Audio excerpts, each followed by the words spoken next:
All right. We're in action. Ladies and gentlemen, this is Michael Jernigan. This is the Main Event Wrestling Podcast, and I'm joined by my tag team partner, Mr. Patterson. What's happening? What's going on, Jern? Listen, go ahead and tell the people you limped in the door. Oh, I did. Barely sat down on the couch. I did. Not sure if you can get back up off the couch. I may not. But we made it in. CrossFit Journal. What did you call it? CrossFit Chronicle. Yeah. CrossFit Chronicles. Today for Memorial Day, we did the Murph workout, which is 1 mile run starting out. Yep. 100 pull-ups. Yep. 200 push-ups. 300 air squats. Yep. Followed by another 1 mile run. Listen, you keep doing this, you may get in a ring sometime. No. Can you take a bump? No, I cannot take a bump. Can you take a flat back bump? Probably not. Probably not. Can you do like a roll, like a flip when you roll? No. You know, kind of like roll. No. I'm working on it though. I'm getting there. So it took me 59 minutes and 28 seconds. We know some people that's in the business, if you will. Yes. And we can make a call and try to get you in. Give me about 3 more months. 3 months, and you're gonna take a bump. Well, we'll see what we can do. We may have to drive down to South Carolina. Oh, I'm game. Let's do it. To get you in the ring. I want Buff Bagwell there. Buff will come to Ashburn. Yes, he will. You ain't got to drive too far to see him. So you can also look online and see some questionable images online. But beside the point. Of him or the dream? Probably both. Probably both. Sadly, probably both. All right, everybody. This is the Main Event Wrestling Podcast, a part of the Press Play Podcast Network. Look us up on Twitter. You can find us there. Give us a follow at Main Event Pod. That's MAINEVENTPOD. Look at my man throwing the spelling grammar out. I know how to read. I know how to spell. Give us a follow there. We would love to talk wrestling with you there. Now, it was a couple weeks ago. I think it's been 2 weeks since we were together here in the studio, in the Main Event Press Play Podcast studio. Yes. And we both said a couple of weeks ago that the wrestling landscape of professional wrestling, kind of the wrestling world that we're living in today, is got us both kind of down. Oh, absolutely. Because of the lack of fans, it's just a change in the way you watch wrestling. It's a change in the way wrestling is presented. Let me ask you, Mr. Patterson, 2 weeks later, we've had Money in the Bank a couple weeks ago. We had Double or Nothing last night or 2 nights ago. Right. Anything changed? No. It's still terrible. I wouldn't say terrible. It's just different. I mean, it really is.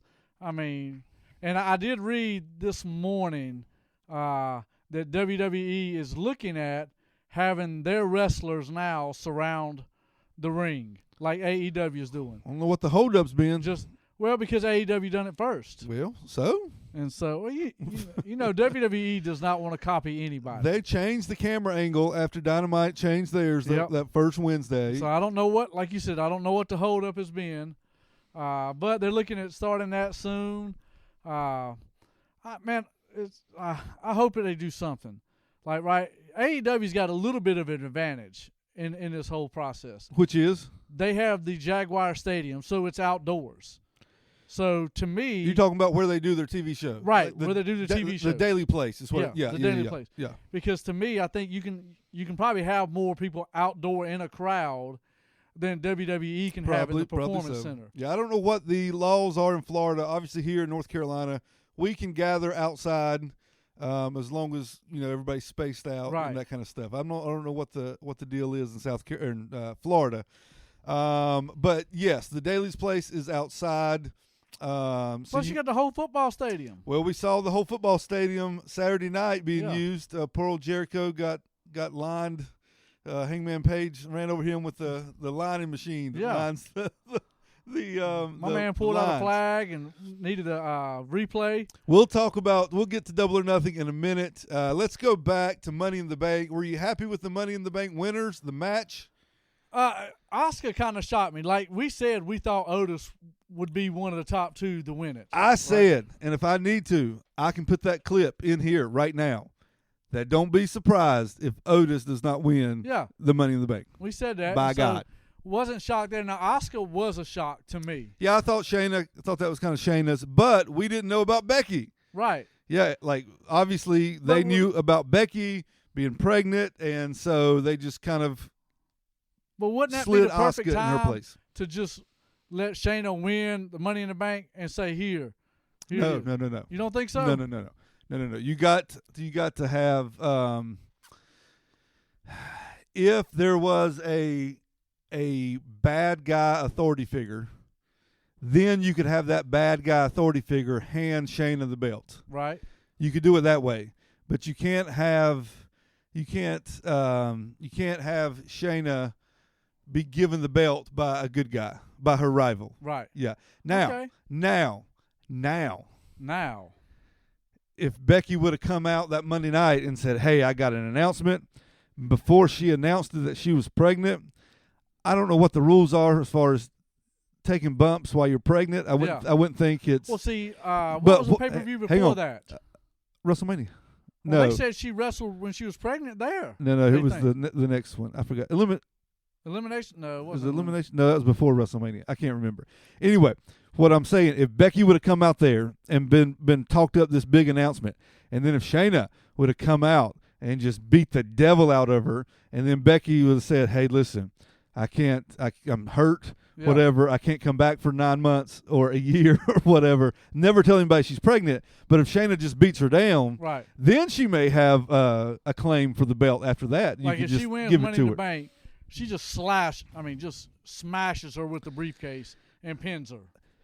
Yeah, but No listen, bumps to the stomach. I don't know if we have any female listeners out there or not, but they're probably going crazy right now for us even suggesting that a pregnant Becky Lynch get hit with anything. Let me go and tell you, I'm one of the few fans that is ecstatic she's pregnant.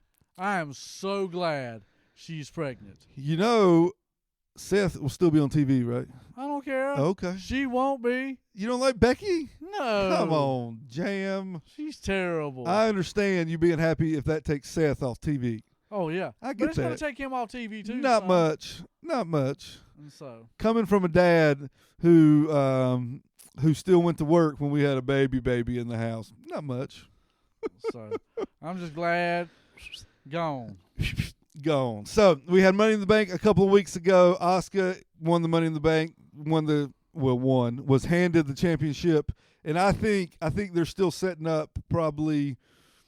I don't know if they're going to use Shayna and Asuka or not. We'll see. Who knows?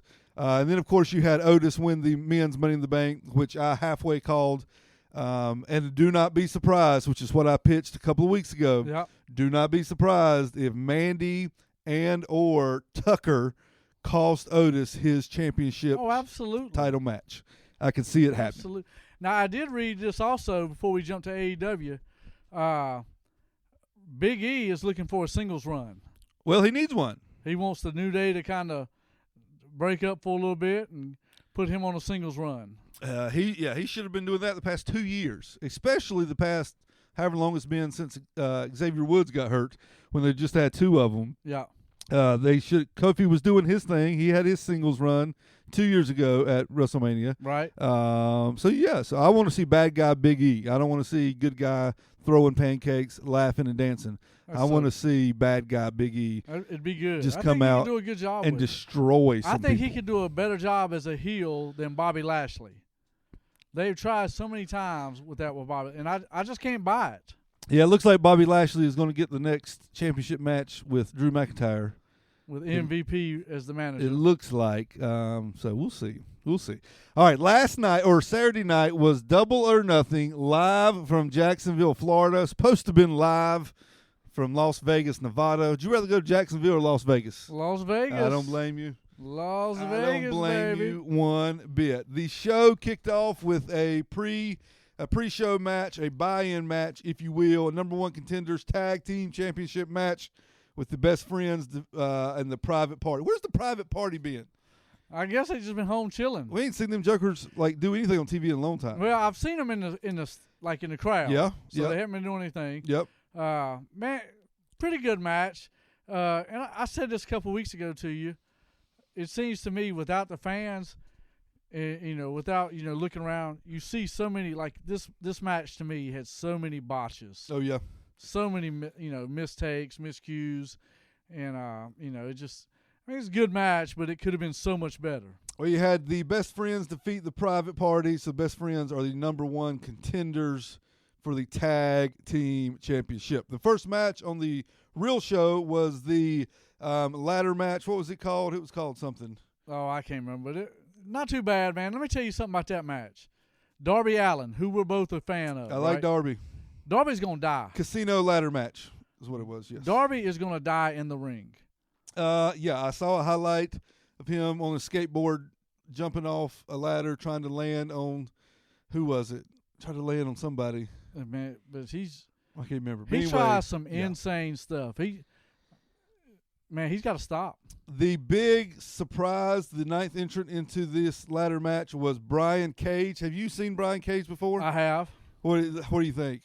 That's a big joker. He is, but I just don't like. Oh, he's good. Go ahead. I just don't like throwing somebody like that into the main event picture right off the bat. I like it. Okay. I like it. Because first of all, if you're going on believability, he'll kill everybody in the ring. He's a big boy. He'll kill everybody. In Lucha Underground, he had a glove. It's almost like, does Iron Man have a glove or somebody on one of those movies? Thanos. Okay. Yeah. They have a glove that's got like power. Right. Okay. On Lucha Underground, Cage had a glove. He beat up somebody, took it from some hoodlum or something, and he had a glove. And when he hit somebody with that glove, like they were out. Match over. They're basically dead. So Brian Cage won the match. I'm all for bringing in a new star, especially a big-time star, I believe to be a big-time star, and putting him over in a big way the very first time. Now, that don't mean he's got to beat Moxley this Wednesday. Right. I'm not saying that, but he's got a championship match coming up sometime in the future, and I'm okay with it. I'm okay with it. Next up, you had MJF beat Jungle Boy by pinfall. These are two of our favorites for two different reasons. One, because we like Jungle Boy for being a good guy, and one, because we respect MJF for being one of the best bad guys so good on TV. What do you do with MJF now? Do you put him up there with Moxley? See, to me, that because him and Cody's already had the feud, right? Yep. So to me, that's the next step for him, is you got to put him there. The one thing I do like about AEW, there's not 50,000 world championship belts. Not yet. I hope they don't go that route. Not yet. So to me, you got to put him in that feud for the belt here pretty soon, man. Yeah, I think he beat Cody. He got injured. He come back. He won a couple matches on TV. Here he beat Jungle Boy. So yeah, I think he's on the way. Speaking of Cody and a championship, you had the TNT championship. And speaking of putting MJF with a champion, maybe you revisit Cody and MJF for the TNT championship. I hope not. You hope not. No, if we had to put somebody up against Cody right now, yeah, I would say, that may be where the Dark Order goes now. Maybe even let's see, who else? Maybe Jericho goes after Cody. Maybe he goes after that belt. No. Maybe Sammy Guevara. Maybe. I would love to see Sammy with a belt. Maybe. So you had Cody defeat Lance Archer to become the first ever TNT champion. And, of course, you had Iron Mike Tyson at ringside. Yawning. Took his shirt off one time. I'd like to see Tyson punch somebody while he was there, but I'm probably glad he didn't. But I wish he would have. Well, he's supposed to be in that bare knuckles fight coming up, signing a deal for $20 million for a fight. No, I didn't hear this. Bare knuckles. With who? I can't remember the other guy's name. Hang on, I'll look it up. Is it just like a boxing match, or is it like an MMA? You can kick and grab a leg. No, it's like boxing, but like no gloves. No gloves. I'd pay to see that. I'd pay to see that. So you had Cody defeat Lance Archer. What do you think Lance Archer does now? Because he was undefeated. He was a killer. It took, I think, 3 crossroads to beat him last night or 2 nights ago. What happens with Lance? What does Jake the Snake do with the Murder Hawk, Lance Archer? He turns on him. Who turned on him? Jake turns on the Murder Hawk. To do what? Hang on. Mike Tyson's going to fight Shannon Briggs in a bare knuckle fight for $20 million. Whoever Shannon Briggs is. Would you fight Mike Tyson in a bare knuckle fight for 20 mil? For 20 mil? No. Okay, just checking. No, I wouldn't fight Mike Tyson with the big inflatable boxing gloves that they used to make. No, Jake's got to turn on the murder. He let him down. He lost the match. So Jake has got to turn on him. Jake. So you're going to have Lance Archer be a good guy? No. He's still going to be a bad guy, but Jake somehow is going to he's either got to make him more mean, or he's got to say, you're not worth my time. If you turn on him, then one of them's got to be the good guy. That's what happens when you turn on somebody. I get that, but something's going to happen. All right. I don't know about that. Then we had Chris Statlander was supposed to wrestle one of our favorites, the role model, yes, the dentist herself, Britt Baker. But, of course, she's hurt, and she was replaced with Penelope Ford. Statlander got the win. And you had Dustin Rhodes beat Shawn Spears by pinfall. Quick match. I don't know what you're going to do with, like, Dustin Rhodes. Like, you can still do something with Shawn Spears because they haven't done much with him already. Yeah. You can still build him up. Dustin Rhodes, I think he's probably best used when it comes to, like, being Cody's protector. Right. Kind of being, like, he had a great match with Archer a couple weeks ago on Wednesday night, doing that type deal, kind of getting people ready for Cody. So I don't know what you do with Dustin from here on out. You look at Shawn Spears, like you said, to me, a great talent. Yeah, but they really haven't showcased him either. Not yet. Other than on Dark. Yeah, not yet. Right. He had that one match before the TV show started with Cody. That's when he brought in Tully Blanchard, and they did that whole deal, and it was good. They'll do something with him, I believe. It's just waiting for the right time. Next up, we had the AEW Women's World Championship match, a no disqualification, no countout match with what's the girl's name? Which one? The Japanese girl? Cherie? No. What? I can't say her name. I know, that's why I wanted you to say it. No, I can't say her name. Hikaru Shida. There you go. She defeated the one and only Nyla Rose by pinfall to become the third ever women's AEW champion. Man, I think she's a fan favorite. They lost their fans, right? So they were all kind of backing her. Yeah. She's Kenny Omega's prodigy when it comes to the female side of the wrestlers. And so I like her, man. She's good. I think she's got a good skill set. I think she's good. Nyla Rose is good. I think Statlander's okay. I just think her gimmick is just kind of too far out there. Yeah. I think Britt Baker is good. I think Britt Baker's gimmick is better than Britt Baker's wrestling ability, but she's gotten better, and I think she'll continue to get better. So I think she'll be okay. So the AEW women's roster is getting better, I think. They may add somebody here or there, who knows. But it's better. I think it's in better shape now than it was 6 months ago. When it first started, 6 months way ago. better. Next up, you had Jon Moxley defeating Brody Lee, or Mr. Brody Lee, by referee stoppage to retain the AEW World Champion. That kind of shocked me. The fact that it was a referee stoppage tells me this is not their last match. Right. They'll have some other match coming up. But it still kind of shocked me that, even though it was a stoppage, it's kind of like a clean win, right? He choked him out. Hell. And so, you kind of expecting somebody to get involved in the match, which kind of never happened. So, I think Moxley's going to hold the belt for a while. Yeah, I don't see Brody Lee getting it. Not yet. He may sometime. Not yet. We talked about MJF. I don't see that. Now, if I don't know what the plans are for Lance Archer, but I can see Lance Archer beating Moxley with him and Jake. If Jake takes him away for a month and gets him to be meaner, more dangerous, gets him to be a batter joker, and then come back and he works his way up to be the number one contender. You got Brian Cage sitting there, so with a number one contenders match or with a championship match whenever he wants it. You got that coming up. It'd be interesting to see what they do with Brian Cage because you may have to put him with somebody. Now, he was with Taz. Taz come out with him. Yep. So I'm not sure what Taz is a good mic. Yeah, I'm not sure what their relationship is, but we'll see what happens there. I don't see Moxley losing anytime soon, but you never know, I guess. You never know.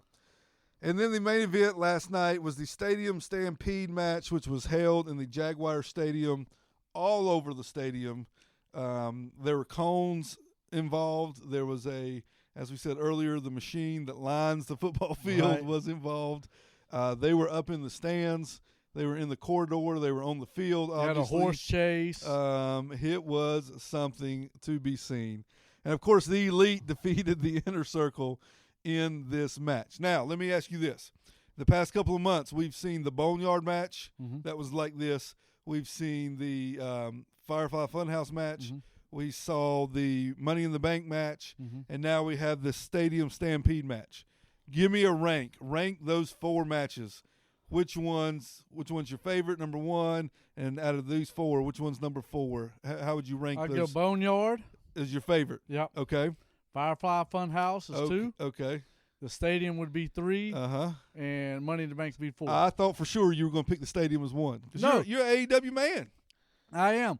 But it was good. It was it was very entertaining. Yeah. But I mean WWE, they killed it with the Funhouse. They killed it with the Boneyard match. Yeah, I like the Boneyard match better than the Funhouse. And so, I had that number 1. The Funhouse was good. Yeah, I like the Boneyard match was good. Now, I tell you what, and it doesn't have to do with the Stadium.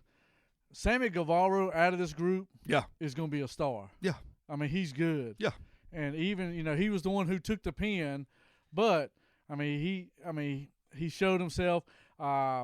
They did the Matt Hardy thing is getting a little old now. Like they put him underwater and he came up version 1. They're getting old. This is only the first time they've done it. No, they did it the Freezer the other night. Well, he kept coming out different versions of himself. That don't count. And so I'm already tired of that. My favorite part of the Stampede match was my man Page is at the bar drinking. Yeah.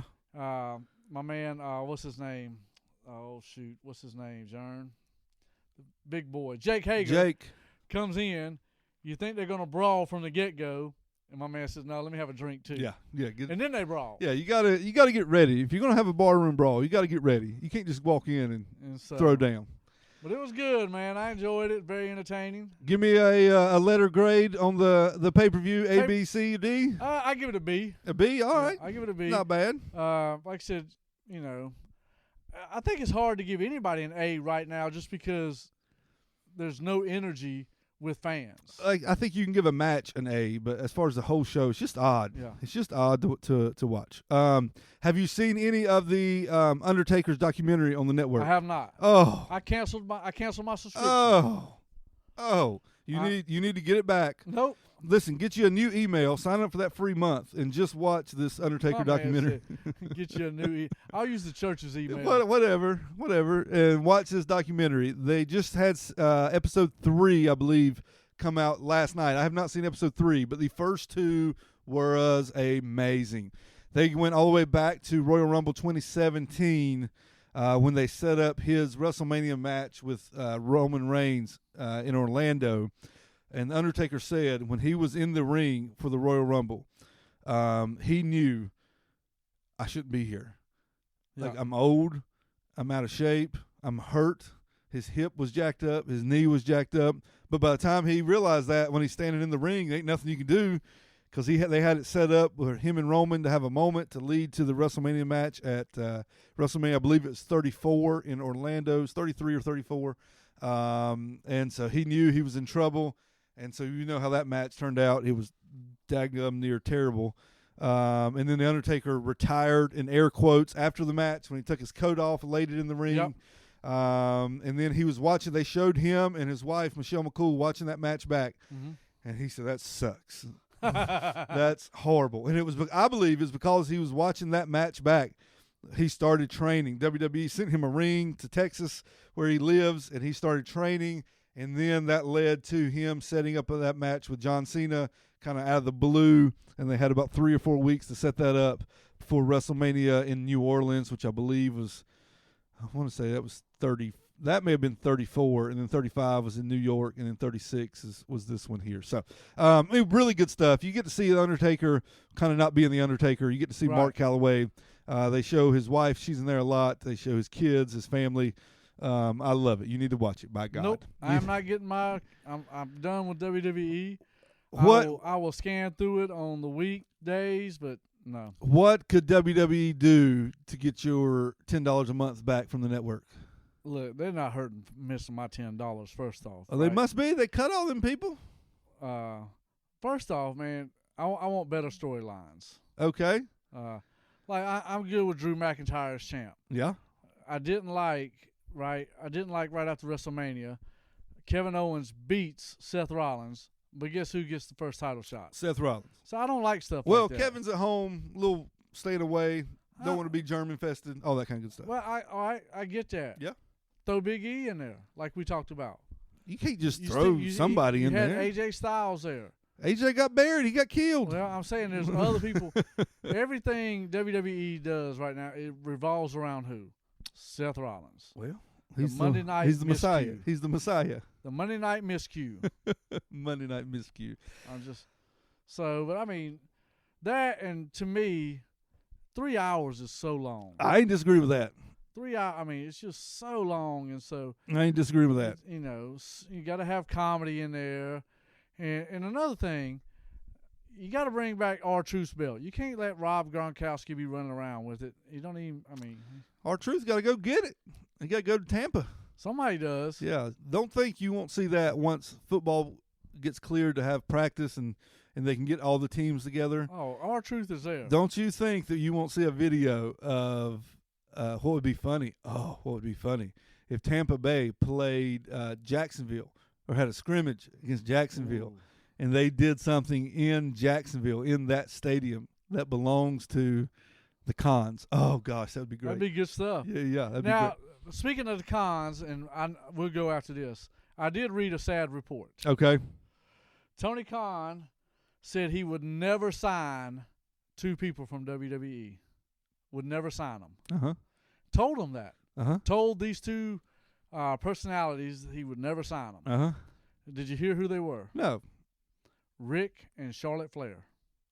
'Cause they ain't going anyway. Well, no, he said, you know, even if they did, they ain't. Which I like this about Tony Khan. Don't know him, don't know anything about him really, but he said the relationship that Flair's had with Triple H and all that, there's a lot of respect there. So I've been calling Ric Flair to AEW for a long time. Yep. And so this kind of broke my heart when I saw Tony Khan said he would never sign Ric Flair out of respect to the friendship and the loyalty he's had with WWE, and he would never go after Charlotte. Okay, he would never go after Charlotte. Now, Charlotte But decided. you don't think if something happened with Charlotte, not just take Rick out of the picture, if something happened with Charlotte and Vince, Triple H, Stephanie, whoever, they had a big falling out, and Charlotte's contract came up and she was available and she called Tony Khan up. He's an idiot if he don't sign her. Yeah, that joker would be all over that. And he's an idiot if he don't sign her and put her in the belt the first day. Well, you don't like it when they do it with Cage? Well, it's different here. This is Charlotte. I understand. All right, everybody. This is the Main Event Wrestling Podcast. We'll be back next week to recap all of NXT going on. We got an NXT PPV, a pay-per-view coming up in your house, coming up in a few weeks. It's already looking like it's going to be pretty daggum good. So we'll be back with that, with predictions and then a recap of that show. Look us up on Twitter, Main Event Pod, at Main Event Pod. Find us on PressPlayPodcast.com and all the family of shows that we have on Press Play Podcast. I'm Michael Jernigan. Jam. Peace.